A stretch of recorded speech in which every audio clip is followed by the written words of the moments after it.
Picture this: a single house on a quiet Colorado street where 12 children lived, laughed, and played together. Now imagine that same house decades later, with 6 of those children lost forever to madness, 2 dead by their own hands, and the remaining siblings scattered like broken glass across a nation that refuses to acknowledge what really happened behind those pristine white walls.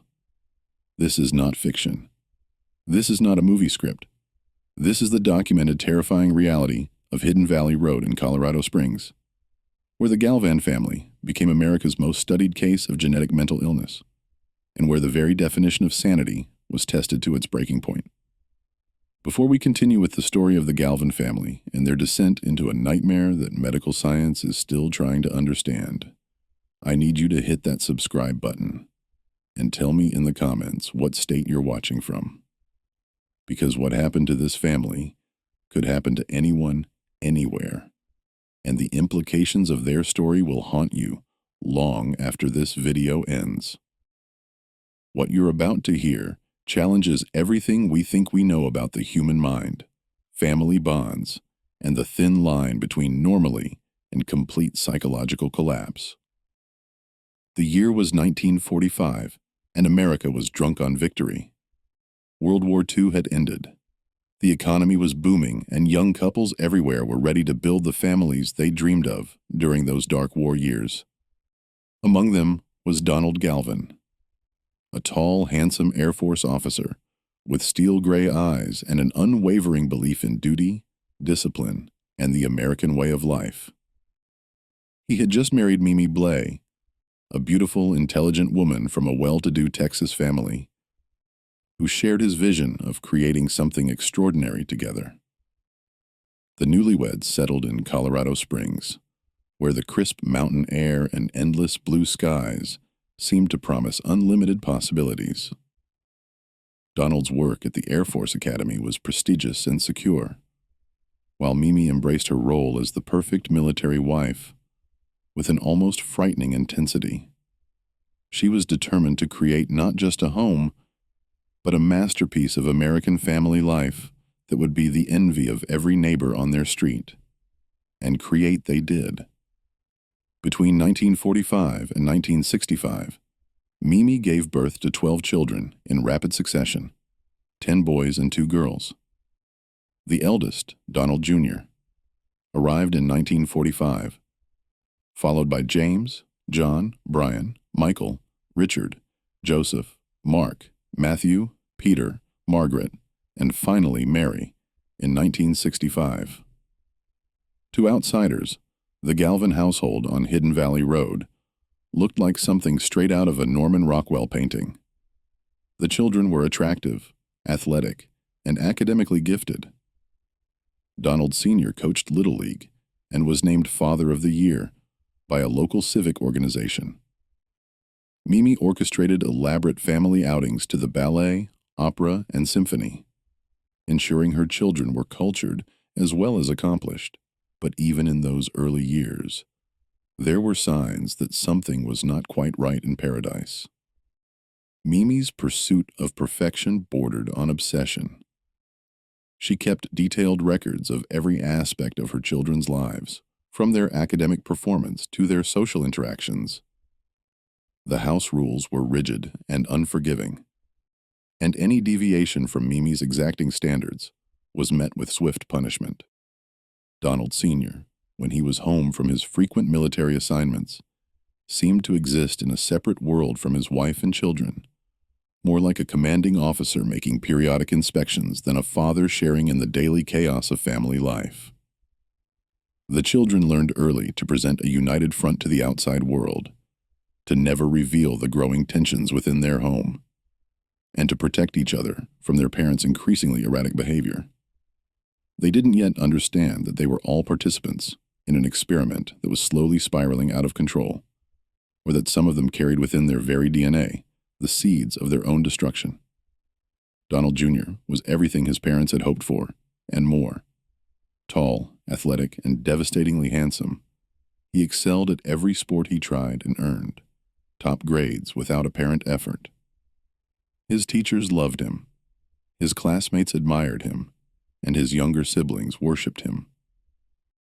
When he graduated from high school and received a full scholarship to Colorado State University, the entire family celebrated what seemed like the first of many triumphs to come. But college life proved to be different from the controlled environment of Hidden Valley Road. And by his freshman year, Donald Jr. was beginning to show signs of strain. His roommates noticed odd behaviors. He would stay awake for days at a time, pacing the dormitory halls and muttering to himself about hidden messages in his textbooks. He became convinced that his professors were secretly testing him for a special government program, and that his phone was being tapped by federal agents who recognized his exceptional abilities. The breaking point came during a campus bonfire celebration in the fall of 1963. Without warning or explanation, Donald Jr. stripped off his shirt and leaped directly into the flames. Students pulled him out with severe burns on his arms and chest. But when campus authorities tried to question him about what had happened, he could only stare at them with a vacant expression and whisper about purification rituals and messages from the fire spirits. The incident was hushed up quickly. Donald Sr. used his military connections to ensure that no police report was filed and no newspaper coverage appeared. Donald Jr. was quietly withdrawn from the university and brought home to Hidden Valley Road, where Mimi convinced herself that her eldest son was simply experiencing the stress of being away from family for the first time. She prescribed rest, good nutrition, and the healing power of family love. But Donald Jr.'s behavior continued to deteriorate. He would disappear for hours at a time, only to be found standing motionless in the family's backyard, staring up at the sky with an expression of terrible concentration. When his siblings tried to talk to him, he would respond with rambling monologues about secret codes hidden in the patterns of clouds and the voices of ancient warriors calling to him from the mountains. On one particularly disturbing occasion, young Margaret found him in the garage systematically strangling the family cat, while tears streamed down his face. "It told me to," he explained when confronted, his voice flat and emotionless. "It said it was the only way to stop the messages." The family lived in a state of constant tension, never knowing what version of Donald Jr. they would encounter from one day to the next. Sometimes he seemed almost normal, charming, and articulate, as he had always been. But increasingly, those moments were overshadowed by episodes of violence, paranoia, and behavior so bizarre that even his devoted mother could no longer pretend that rest and family love would be enough to fix whatever was broken inside her perfect firstborn son. In 1965, Donald Jr. married a sweet, naive young woman named Young, who had fallen in love with the charming, handsome young man she met during one of his brief periods of apparent normalcy. The wedding was a grand affair, with Mimi pulling out all the stops to create the kind of celebration that would cement the Galvin family's reputation as Colorado Springs royalty. But the marriage was doomed from the start. June quickly discovered that her new husband was not the man she thought she had married. Donald Jr.'s paranoid delusions intensified after the wedding, and he became convinced that Jean was part of an elaborate conspiracy to monitor and control him. He would accuse her of poisoning his food, tampering with his belongings, and communicating with his enemies through secret hand signals. When she tried to reason with him or seek help from his family, he would fly into rages that left her trembling and covered in bruises. The violence escalated steadily over the next 2 years. Donald Jr. would disappear for days at a time, only to return with wild stories about government agents, alien abductions, and messages from God. During one particularly terrifying episode, he became convinced that Zhang was not really his wife, but an imposter sent to replace the real Young, whom he believed had been kidnapped and murdered. He spent an entire night interrogating her, demanding that she prove her identity by answering increasingly impossible questions about their shared past. The end came on a cold February night in 1967.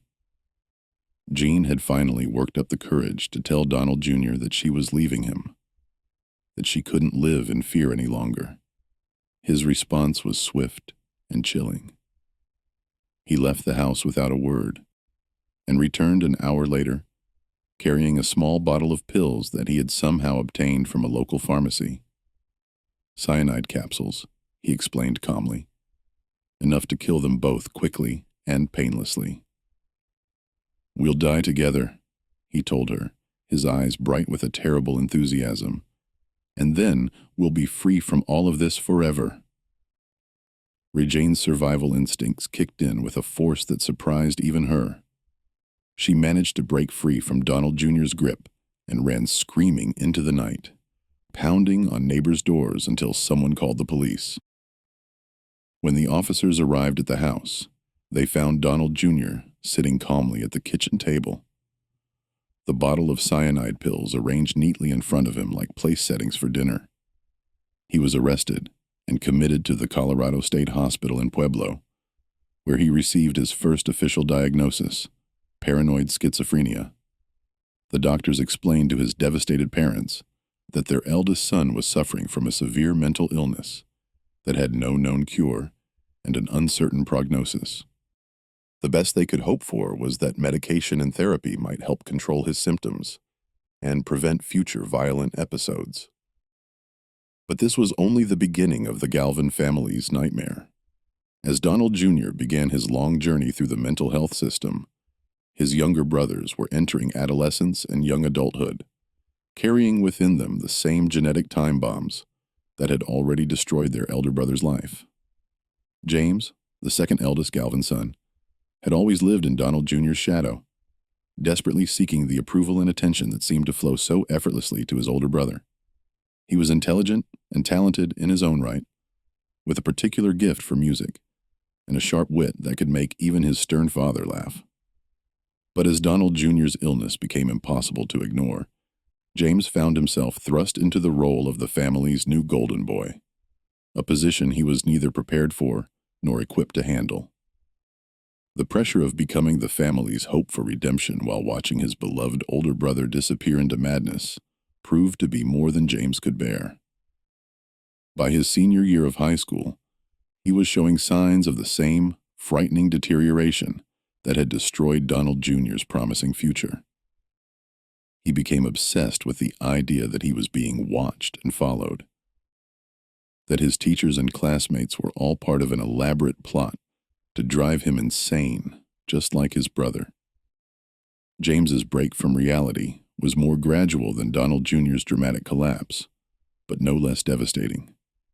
He began to withdraw from his friends and activities, spending long hours locked in his room, writing page after page of incomprehensible notes about secret messages and hidden meanings. When family members tried to enter his room, they would find the walls covered with newspaper clippings, photographs, and hand-drawn diagrams connected by strings and pins, in patterns that made sense only to James's increasingly fractured mind. The violence began with self-harm. James would beat his head against the walls until his forehead was bloody and swollen, explaining to anyone who asked that he was trying to stop the voices that never gave him peace. He carved symbols into his arms and chest with kitchen knives, claiming that the marks were protective talismans that would keep the government agents from reading his thoughts. When his worried mother tried to take the knives away, James became violent for the first time, striking her across the face with a force that left her reeling. But it was James's treatment of his younger siblings that revealed the true depths of his illness and cruelty. As his paranoid delusions intensified, he began to target the family's youngest members, particularly his little sisters, Margaret and Mary, as objects for his twisted experiments and sexual fantasies. He would corner them when their parents were away, forcing them to participate in bizarre rituals that he claimed would protect them from the evil forces that were trying to destroy the family. The abuse escalated steadily, becoming more violent and sexual in nature. As James's grip on reality slipped further away, Margaret and Mary learned to hide when they heard his footsteps in the hallway, to lock their bedroom doors and crawl under their beds. When his voice took on that particular tone, that meant he was having one of his episodes. But there was nowhere in the house that was truly safe from James's attention. And their parents seemed either unwilling or unable to acknowledge what was happening under their own roof. The family's descent into chaos accelerated as James's behavior became increasingly unpredictable and dangerous. He would disappear for days at a time, only to return with stories about secret missions and underground organizations that existed only in his fractured imagination. During one particularly disturbing episode, he became convinced that the family dog was a government spy and attempted to perform surgery on the animal to remove what he believed were hidden recording devices. As the 1970s dawned, the Galvin household had become something that would have been unrecognizable to the neighbors who had once admired their apparent perfection. Two of the eldest sons were now cycling in and out of mental institutions, their violent outbursts and bizarre behavior making it impossible for them to live at home for extended periods. But their temporary absences brought no peace to Hidden Valley Road, because the madness seemed to be spreading through the family like a contagious disease. Brian, the fourth son, began showing symptoms during his junior year of high school. Unlike his older brothers, whose breaks from reality had been gradual, Brian's descent into madness was swift and terrifying. He became convinced that he possessed supernatural powers and that he had been chosen by dark forces to carry out a special mission that would change the course of human history. He spent hours staring at himself in mirrors, practicing what he called his transformation rituals, and speaking in voices that didn't sound like his own. The violence that erupted from Brian was different from his brother's calculated cruelty, where Donald Jr. and James had been methodical in their madness. Brian was explosive and unpredictable. He would fly into rages without warning, attacking family members with whatever weapons came to hand: kitchen knives, baseball bats, his own fists and feet. During one particularly terrifying incident, he chased his younger brother, Mark, through the house with a hunting rifle, screaming that Mark was an imposter who had replaced his real brother and needed to be eliminated before he could complete his evil mission. The family called the police that night for the first time. But when the officers arrived, Brian had already calmed down and was sitting peacefully in the living room, reading a book as if nothing had happened. He smiled politely at the policemen and answered their questions with such apparent sincerity and normally that they left convinced there had been some kind of misunderstanding. Only the family knew that this calm exterior was just another mask that Brian wore between episodes, and that the violence would return as inevitably as the sunrise. But it was Joseph, the seventh son, whose illness manifested in the most disturbing and inexplicable ways. Joseph had always been one of the quieter Galvin children, thoughtful and introspective, in a family full of larger-than-life personalities. But as he entered his teenage years, his quiet nature took on a sinister quality that made even his hardened family members uncomfortable in his presence. Joseph claimed to see things that weren't there: shadowy figures moving through the house at night, faces peering in through windows, messages written in blood on walls that appeared clean to everyone else. He would stand for hours in the backyard, staring up at the sky and carrying on animated conversations with invisible companions, who he insisted were more real than his own family members. The truly chilling aspect of Joseph's illness was his apparent ability to predict future events with uncanny accuracy. He would announce that someone was going to call just moments before the phone rang, or warn family members about accidents that would occur exactly as he described them. His siblings began to avoid him, not because of violent outbursts like his brothers, but because his presence made them feel as if they were being watched by something that wasn't entirely human. During one unforgettable incident, Joseph approached his younger sister Mary and told her in a flat, emotionless voice that she needed to stay away from the basement for the next 3 days because the shadow people are angry about the noise upstairs.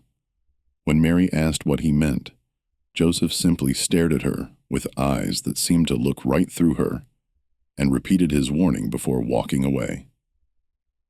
3 days later, a water pipe burst in the basement, flooding the entire area and causing thousands of dollars in damage. By 1973, the Galvin family was living in a state of constant crisis. 6 of the 10 boys had now been diagnosed with various forms of mental illness, primarily schizophrenia, and the house on Hidden Valley Road had become a revolving door of hospitalizations, police visits, and increasingly desperate attempts to maintain some semblance of normal family life. Mimi had aged decades in the span of a few years, her once perfect appearance now haggarded and worn from the constant stress of managing multiple mentally ill children, while trying to protect the ones who remained healthy. She had become obsessed with finding someone to blame for the catastrophe that had befallen her family, cycling through theories about everything from environmental toxins to government experiments to curses placed on the family by jealous neighbors. Donald Sr. had retreated almost completely from family life, spending longer and longer periods away on military assignments and maintaining a cold military bearing even when he was home. He refused to discuss his son's illnesses with anyone, including his wife, and seemed to view their mental breakdowns as personal failures that reflected poorly on his ability to maintain discipline and order in his own household. The 2 youngest daughters, Margaret and Mary, had become like refugees in their own home, constantly alert to danger and ready to flee at the first sign of one of their brothers having an episode. They had learned to sleep with chairs wedged against their bedroom doors and to keep emergency bags packed with clothes and money hidden under their beds, in case they needed to run away in the middle of the night. The breaking point came when Brian, in the grip of one of his most severe psychotic episodes, became convinced that his girlfriend Nancy was actually a demon sent to seduce and destroy him. He had been dating Nancy for several months, and she represented one of the few normal, healthy relationships in his increasingly chaotic life. But as his paranoid delusions intensified, he began to see her presence as evidence of a vast supernatural conspiracy aimed specifically at him. On a cold November evening in 1973, Brian invited Nancy to dinner at a restaurant near the university where they were both students. She arrived expecting a normal date, perhaps even hoping that Brian would finally open up to her about the strange behavior she had been noticing in recent weeks. Instead, she found herself face to face with someone who was no longer the gentle, thoughtful young man she had fallen in love with. Brian spent the entire dinner staring at Nancy with an intensity that made her deeply uncomfortable, occasionally muttering under his breath about signs and portents that only he could see. When she tried to make conversation, he would respond with cryptic comments about the true nature of reality and the dangers of trusting appearances. By the time they left the restaurant, Nancy was seriously considering ending their relationship. Not because she didn't care about Brian, but because she was beginning to fear for her own safety. What happened next shocked even a family that had become accustomed to violence and madness. Brian drove Nancy to a secluded area outside of town, where he attacked her with a hunting knife he had hidden in his car. The assault was swift and brutal, motivated not by anger or passion, but by Brian's absolute conviction that he was performing a necessary exorcism that would save both their souls from eternal damnation. Nancy died within minutes, and Brian, suddenly calm and apparently rational, called the police himself to report what he had done. When the officers arrived, they found him sitting beside NY's body, covered in blood, but speaking in the polite, articulate manner that had always characterized the Galvin children in public. "I had to stop her," he explained matter-of-factly. "She wasn't really Nancy anymore. The thing that was wearing her face was going to destroy everything good in the world, starting with me and my family." Brian was arrested and charged with first-degree murder, but before the case could go to trial, he was found dead in his jail cell, having used bed sheets to hang himself from the cell's light fixture. His suicide note was a rambling, almost illiberal manifesto about secret wars between cosmic forces and his role as a chosen warrior in the battle between good and evil. The local newspaper covered NY's murder and Brian's suicide as a tragic case of young love gone wrong, with no mention of the Galvin family's history of mental illness or the pattern of violence that had been building for years. But within the family, Brian's death marked the moment when any pretense of normal life finally collapsed completely. News of the Galvin family's extraordinary situation eventually reached the attention of Dr. Lynn DeLisi, a pioneering psychiatric researcher who was convinced that schizophrenia had a genetic component that could be identified and studied. At a time when most mental health professionals believed that schizophrenia was caused by bad parenting or environmental factors, DeLisi's focus on genetics was considered radical and controversial. When DeLisi first heard about a Colorado family with 6 schizophrenic sons, she was initially skeptical. Cases of multiple family members developing schizophrenia were rare enough that many researchers dismissed them as statistical anomalies or misdiagnosis. But as she reviewed the available medical records and spoke with the doctors who had treated the Galvin boys over the years, she became convinced that this family represented an unprecedented opportunity to study the genetic basis of mental illness. DeLisi's first meeting with the Galvin family took place in the sterile conference room of a Colorado Springs hospital in the spring of 1985. Mimi attended alone as Donald Sr. refused to participate in what he viewed as an invasion of the family's privacy. The woman who walked into that room bore little resemblance to the vibrant, confident mother who had once presided over Hidden Valley Road's picture-perfect household. Mimi was now in her 60s, her hair completely gray and her face marked by years of stress and grief. She wore a simple black dress and carried herself with the brittle dignity of someone who had survived horrors that most people couldn't even imagine. But when she spoke about her sons, her voice was steady, and her recollections were precise, as if she had been preparing for this moment for years. "I need to know why this happened to my family," she told Daisy without preamble. "I need to know if it was something we did or something we failed to do, or if there was never anything we could have done to prevent it, and I need to know if my grandchildren are going to suffer the same fate." Deli explained her research methodology and the potential benefits of studying the Galvin family's genetic material. But she was careful not to make any promises about finding easy answers or miracle cures. Schizophrenia remained one of the most mysterious and complex mental illnesses. And even with the most advanced research techniques available in the 1980s, the mechanisms that triggered psychotic breaks were poorly understood. But Mimi was desperate for any hope, no matter how slim, that her family's suffering might serve some greater purpose.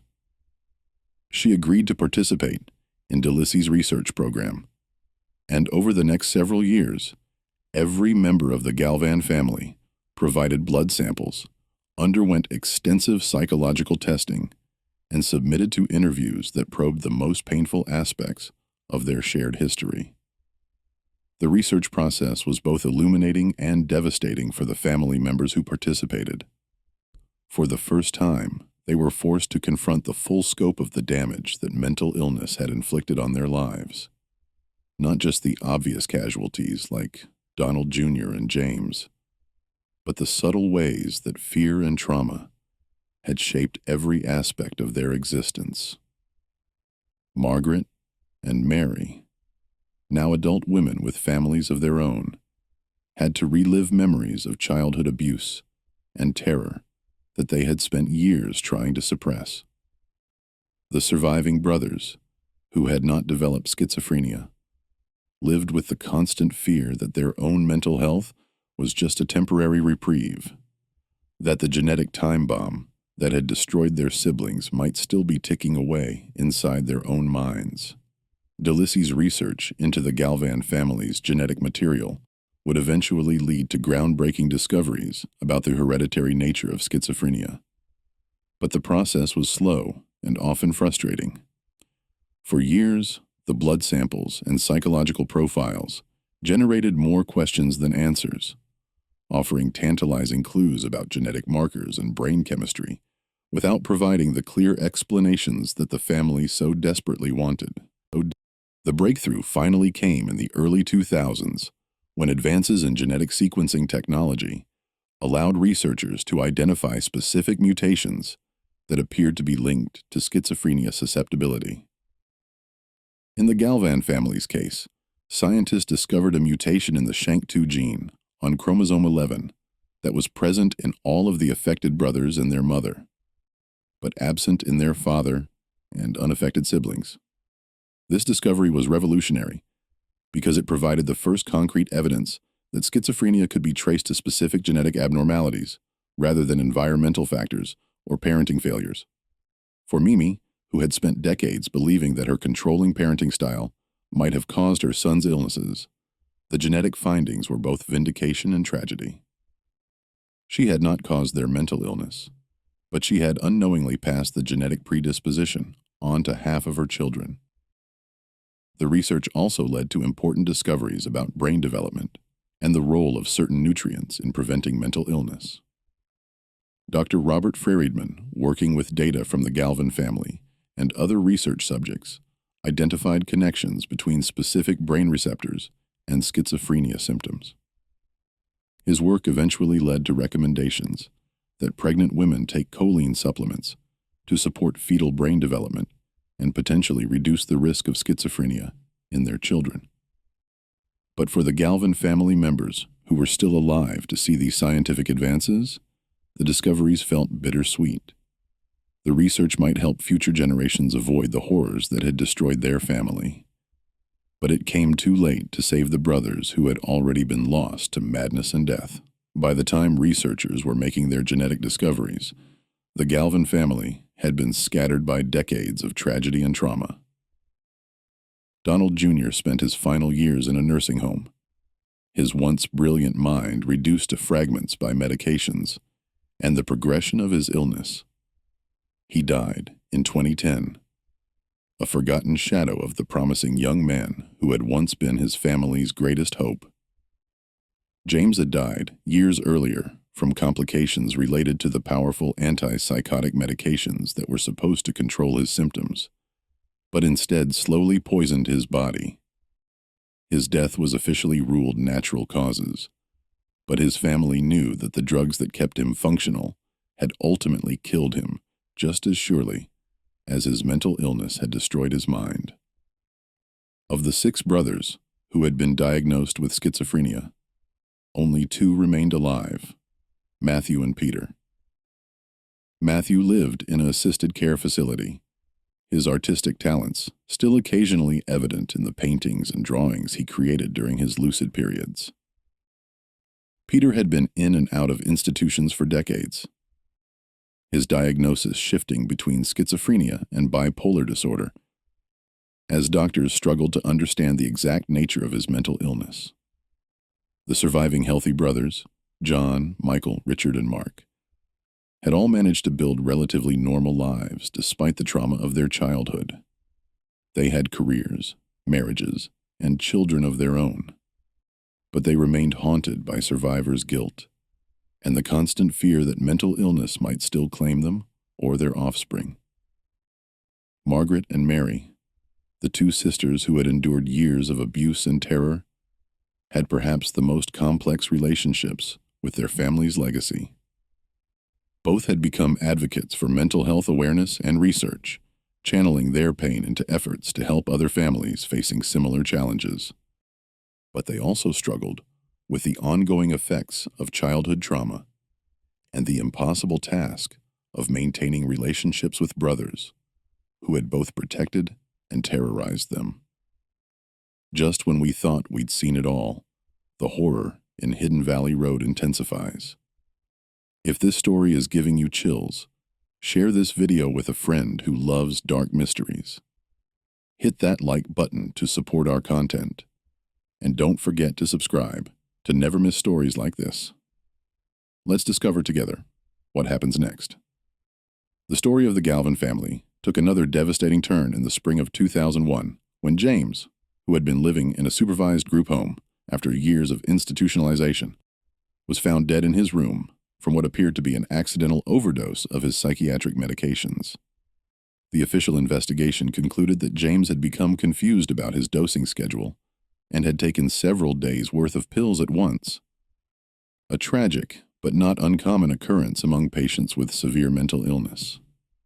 But his sister Mary, who had maintained a relationship with James despite the abuse she had suffered at his hands, suspected that his death might not have been entirely accidental. In the weeks before he died, James had been experiencing what his doctors called a medication breakthrough, a period when his symptoms returned despite supposedly therapeutic drug levels. He had been talking obsessively about voices that told him he was poisoning his family just by being alive, and about his desire to stop the damage he was causing to everyone who loved him. Whether James's death was a deliberate suicide or a tragic accident, it marked the end of one of the most tormented lives in a family that had known more than its share of suffering. His funeral was attended only by immediate family members, and the local newspaper's brief obituary made no mention of his mental illness or the circumstances of his death. The loss of James hit Mimi particularly hard, because despite everything he had done during his illness, she had never stopped believing that her son was still somewhere inside the mind that schizophrenia had claimed.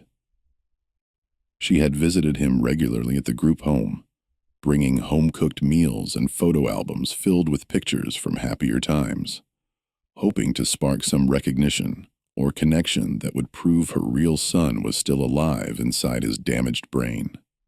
After James's death, Mimi began to withdraw from the world, spending most of her time alone in the house on Hidden Valley Road, surrounded by memories of the family that had once filled its rooms with laughter and music. She continued to participate in Daisy's research program, but her enthusiasm for the scientific discoveries had dimmed considerably. The genetic breakthroughs and potential treatments felt increasingly irrelevant when weighed against the reality of her daily grief. Donald Sr. had died several years earlier from a heart attack, never having fully acknowledged the extent of his family's mental health crisis, or his own role in the dynamics that had made their suffering even worse. His death left Mimi truly alone with the ghosts of Hidden Valley Road, a living monument to the dreams that had been destroyed by forces that no one fully understood. As the children of the surviving Galvin siblings reached adolescence and young adulthood, the family faced a new kind of terror. The possibility that the genetic predisposition to schizophrenia might manifest in the next generation. Every mood swing, every period of teenage rebellion, every sign of stress or unusual behavior was scrutinized for evidence that the family curse was continuing its devastating march through time. Margaret's daughter Kate grew up knowing about her family's history, but trying to live a normal life despite the shadow it cast over every major milestone.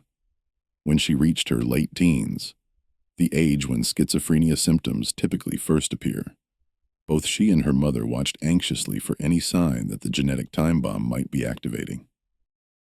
Kate's college years were marked by an almost obsessive attention to her own mental health. She avoided drugs and alcohol, maintained strict sleep schedules, and sought therapy at the first sign of stress or anxiety.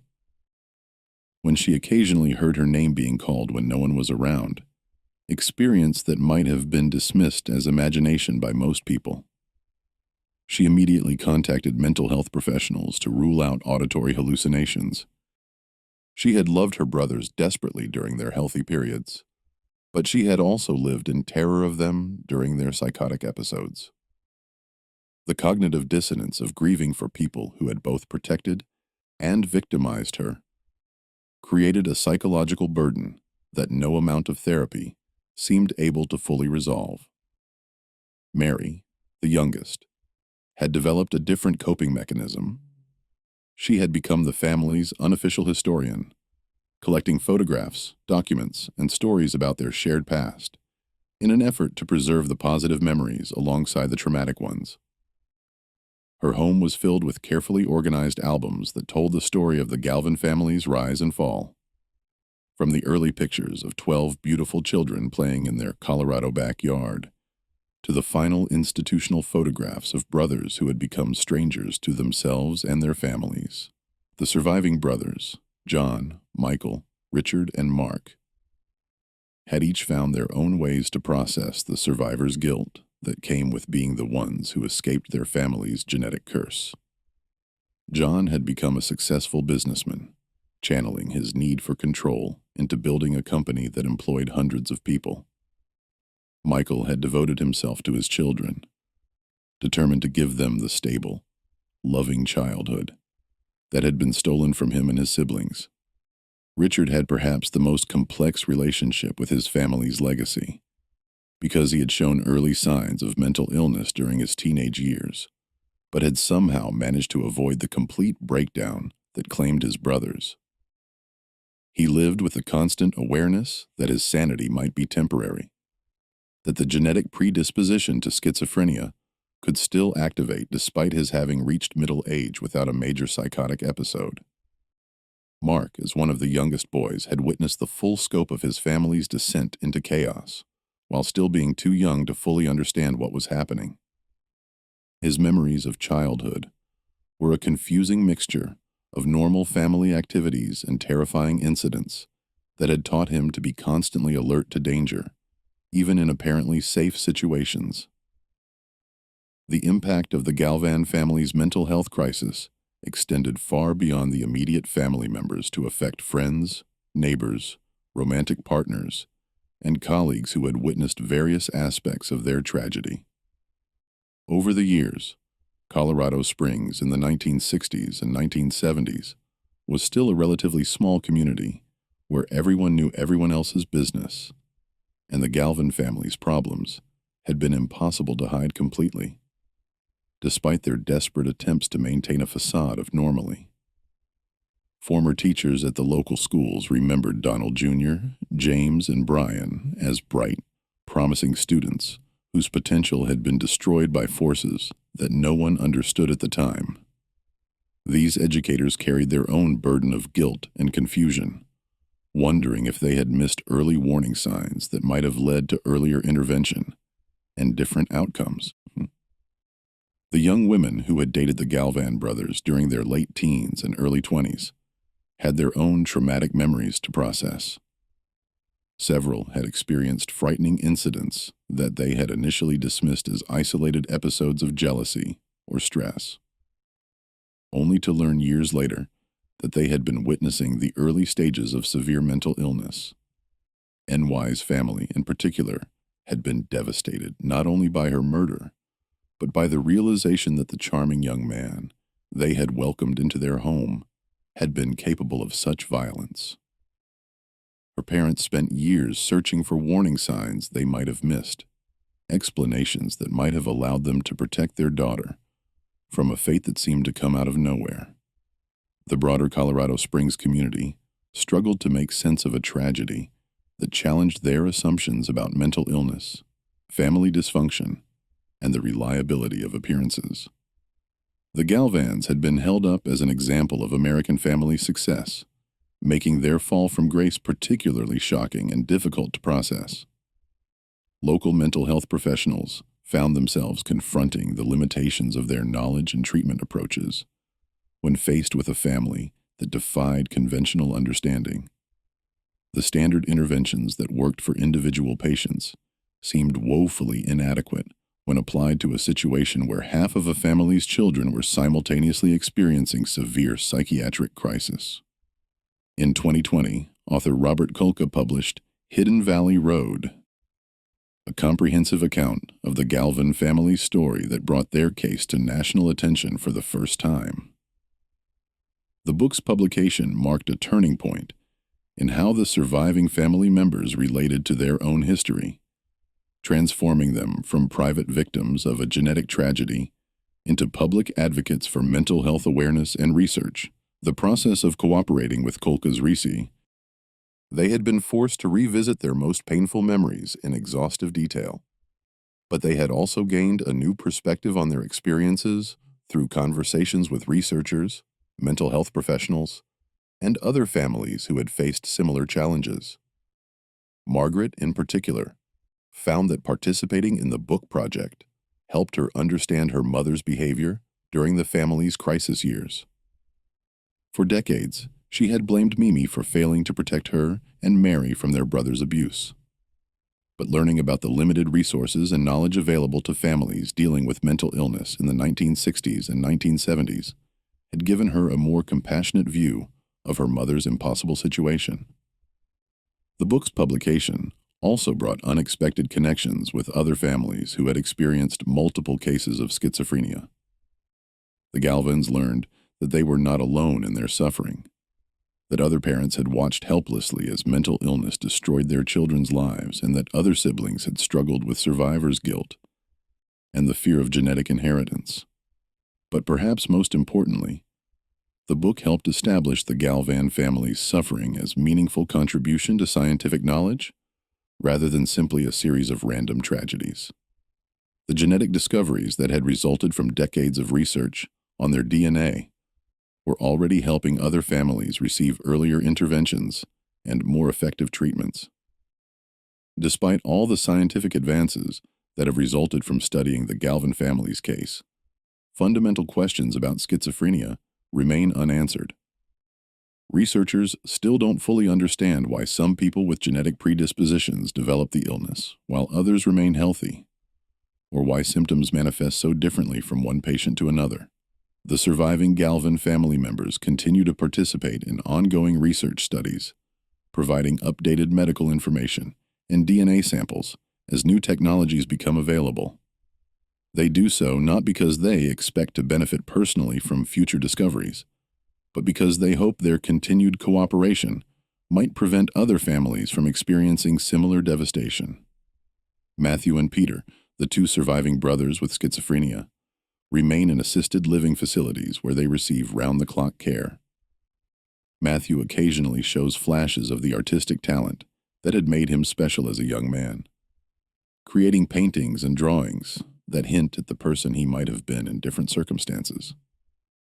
Peter's condition has stabilized somewhat with age, and he is able to maintain limited contact with his siblings during their supervised visits.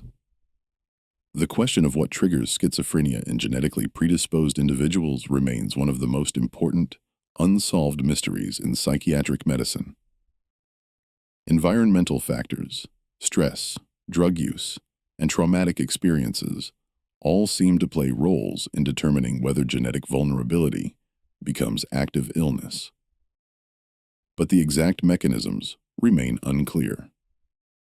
For the Galvin family, this uncertainty means that the threat of mental illness continues to hang over the next generation, like a sword suspended by the thinnest of threads. Kate and the other grandchildren live with the knowledge that they carry genes that could betray them at any moment, transforming them from healthy young adults into patients struggling with one of the most devastating mental illnesses known to medical science. The scientific discoveries that emerged from studying the Galvin family came at an almost unimaginable human cost. 6 promising young men lost their minds, their futures, and ultimately their lives to a disease that medical science is still struggling to understand. Two parents watched their carefully constructed American dream crumble into a nightmare of violence, madness, and death. Four surviving siblings carry psychological scars that will never fully heal, and two sisters endured years of abuse that shaped every aspect of their adult lives. The genetic research that vindicated Mimi's parenting and identified specific mutations associated with schizophrenia. Risk came too late to save any of the brothers who were lost to mental illness.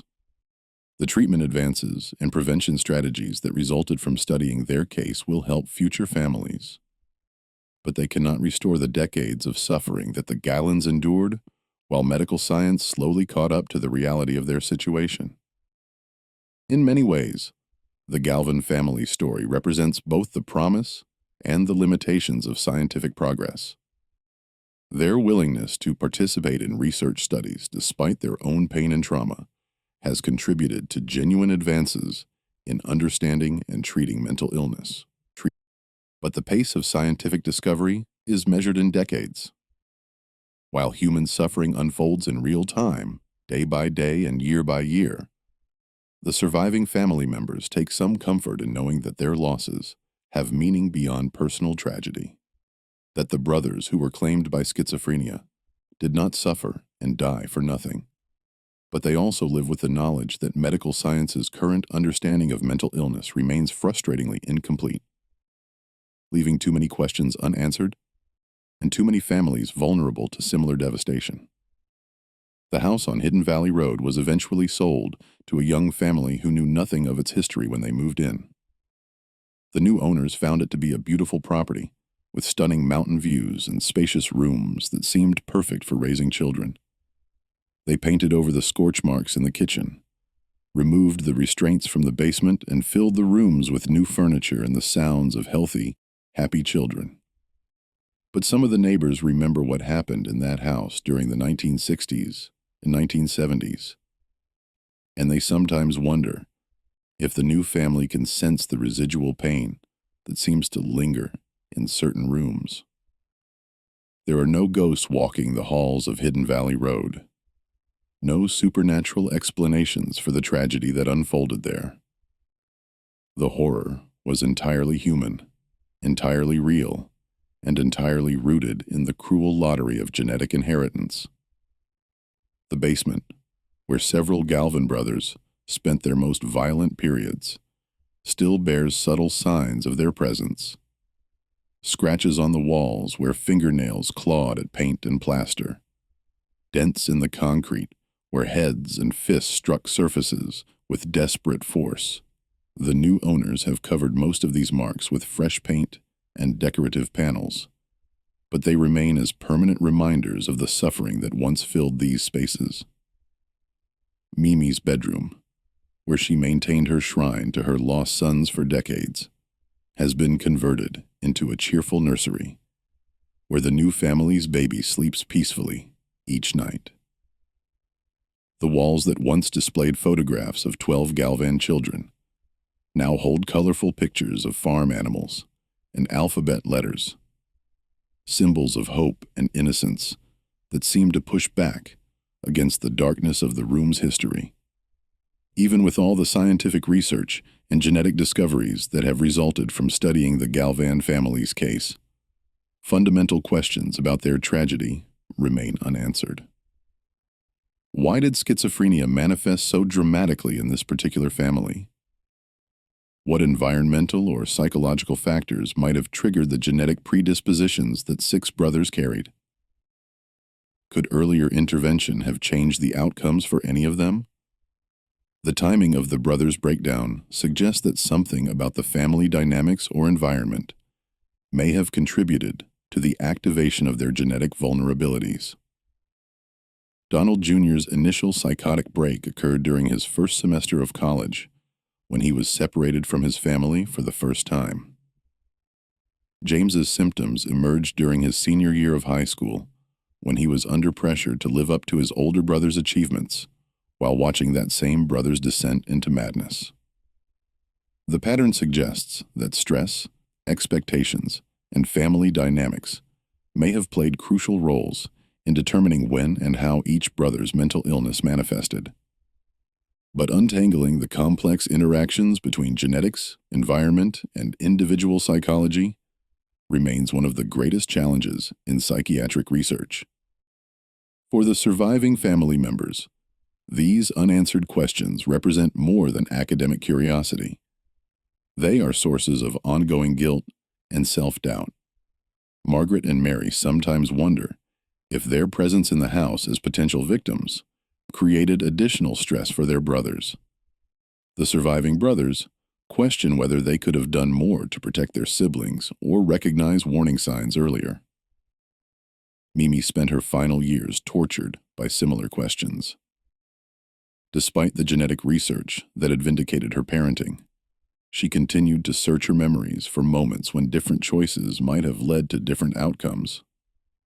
The scientific evidence that schizophrenia was primarily genetic rather than environmental provided intellectual relief, but could not ease the emotional burden of a mother who had watched 6 of her children disappear into madness.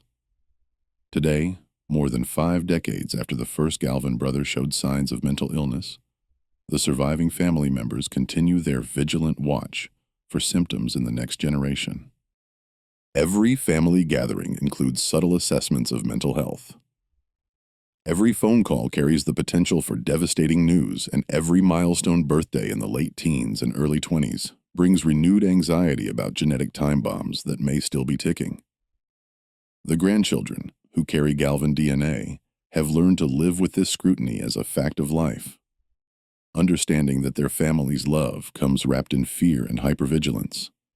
They submit to regular mental health evaluations, avoid substances that might trigger psychotic episodes, and maintain detailed records of their moods and behaviors that would seem obsessive in any other family context.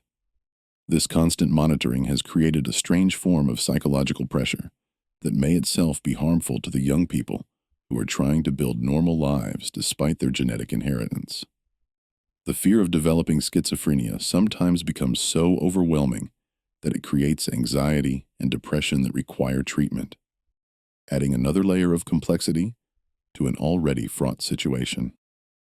Kate Galvin, Margaret's daughter, has become particularly thoughtful about these dynamics as she considers whether to have children of her own.